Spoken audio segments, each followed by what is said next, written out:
You ask Tiger to solve. This deals with linear equations with one unknown. The final result is x equals 6. Let's solve it step by step. Simplify the expression. Group like terms. Simplify the arithmetic. Swap sides.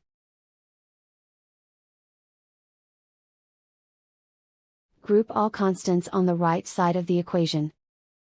Subtract 3 from both sides. Simplify the arithmetic.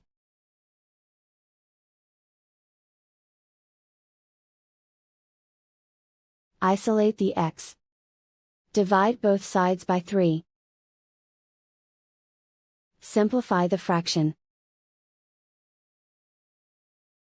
Find the greatest common factor of the numerator and denominator. Factor out and cancel the greatest common factor.